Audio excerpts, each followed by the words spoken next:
웰빙 한방 이야기.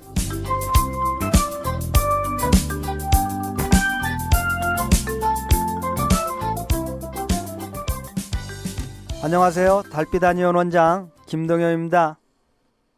오늘은 폐와 관련된 질환으로 천식에 관하여 말씀드리고자 합니다. 그런데 천식에 관하여 말씀을 드리려면요, 우선 우리 몸의 수액대사가 어떻게 일어나는지를 이해를 하셔야 한다는 겁니다. 왜냐하면요, 한약에서요, 천식은 가래와 아주 밀접한 관련이 있는 것으로 보고 있습니다.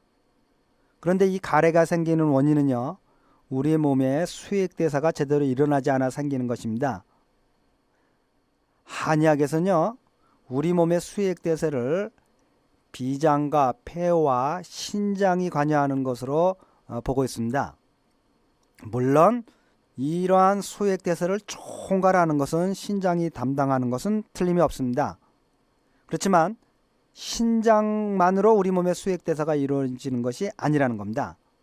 양의학에서는요, 수액대사가 신장에서만 이루어지는 것으로 보죠. 그렇기 때문에 신장과 관계없이 우리 몸에 실제로 붓는 경우가 많은데요, 이와 같이 몸이 붓는 것을 양의학적으로는 이해할 수를 없고 이해할 수 없기 때문에 치료할 수도 없는 겁니다. 그럼 한약에서는 왜 수액대사가 비장과 폐와 신장이 함께 관여해서 일어나는 것인지를 살펴보겠습니다.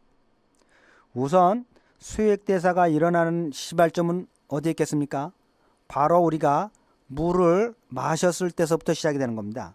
물이 마셔서 제일 먼저 도달하는 것이 위장입니다. 그러면 이 수액대사가 일어나기 위해서는요, 이 위장에서 그 수분이 잘 소화 흡수되어야 합니다.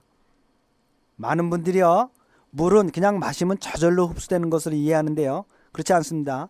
물도 비위의 기능을 통해서 그 소화 흡수되는 것으로 그저 저절로 흡수되는 것이 아닙니다. 따라서요, 비위가 아주 나빴던 경험을 갖는 분들은요, 우리가 물을 마셔도 전혀 소화 흡수가 안 되고 윗속에서 그저 출렁거리고만 있는 것을 느껴본 적들이 있을 겁니다. 저도요, 그 과음을 하는 경우가 간혹 있는데요, 과음을 심하게 한 후 비위가 아주 크게 상하고 난 후에요, 목이 타서 물을 마셔도 물조차도 전혀 흡수가 안 되고 위에서 그저 머무르 있는 것을 느껴본 적이 있습니다. 이외에 다른 질환으로 비위를 심하게 알아보신 분들은요, 물이라는 것이 얼마나 소화 흡수되는 것이 쉽지 않다는 것을 느껴보신 분들이 있을 겁니다. 따라서 이렇게 우리 몸의 수액대사의 첫째 관문에 비위가 있다는 겁니다. 이를 한의학에서는 비장이 주관하는 것으로 보고 있는 겁니다. 그래서 만약에 비장의 기능에 이상이 생기면 어떻게 됩니까? 우리 몸의 수액대사에 이상이 생기기 시작하는 겁니다. 그래서 이렇게 비장의 기능이 원활하지 못해서 생겨서 몸이 붓는 경우가 있는데요, 그런 대표적인 경우가 사지의 손발, 특히 손발이 아침에 일어나면 뻣뻣하고 부은 것 같은 느낌을 갖거나, 또는 아침에 일어나 보면 눈두덩이가 부은 것 같은 경우가 있는데요, 이런 경우를 한의학에서는 비장의 기운이 원활하지 못해서 생기는 부종으로 보는 겁니다.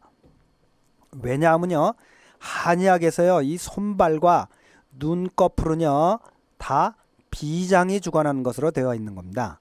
그렇기 때문에 주위에서 혹시 아침에 일어났는데 특별한 신장이 이상이 없는 분들이 손발이 붓거나 눈두덩이가 부어 있다고 느끼시면, 이거는 꼭 신장의 문제가 아니라 비장의 문제로 인해서도 있을 수 있구나 하는 것을 여러분들이 이해하셔야 됩니다.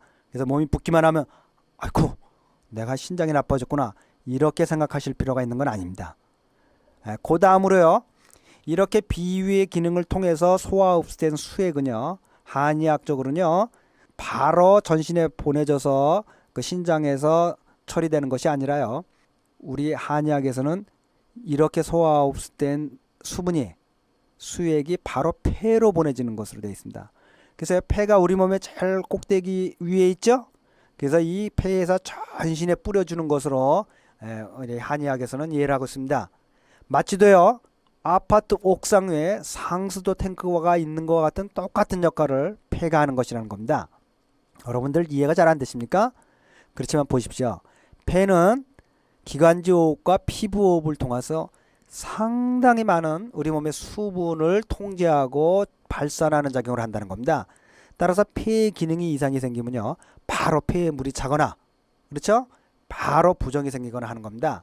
따라서 이전부터 아주 몇천 년부터 우리 한의학에서는요, 우리 몸의 부종이 어떤 원인으로 생기는지를 잘 살펴보도록 늘 공고하고 있는 겁니다.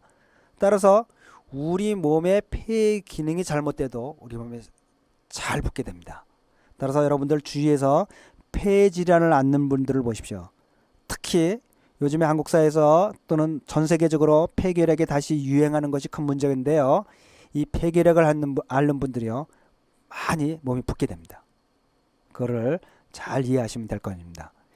이렇게 폐가 우리 몸의 수액대사에 중요한 작용을 하는 겁니다. 이렇게 해서 전신에 뿌려진 수분들은요, 전신의 세포 속에서 수액대사가 이루어진 후에 다시 뭡니까? 신장으로 보내져서 최종적인 수액대사가 마감되게 되는 겁니다.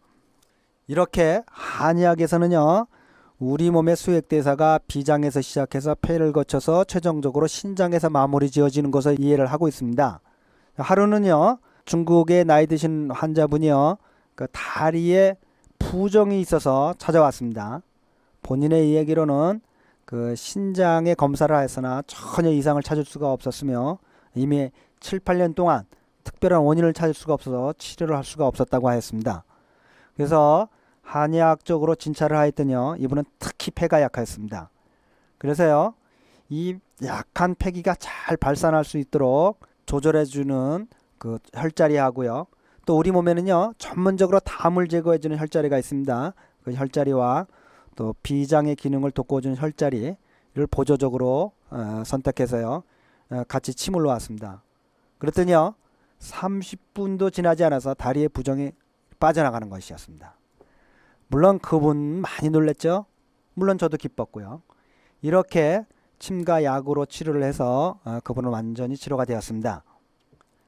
이러한 양의학적으로 치료할 거나 이해할 수 없는 많은 부종들이 실제 임상에서 일어나는데요. 한의학에서는 이렇게 수액대사를 종합적으로 전체적으로 이해하고 있기 때문에 많은 신장의 이상과 관계없는 부종들을 치료할 수 있게 되는 겁니다.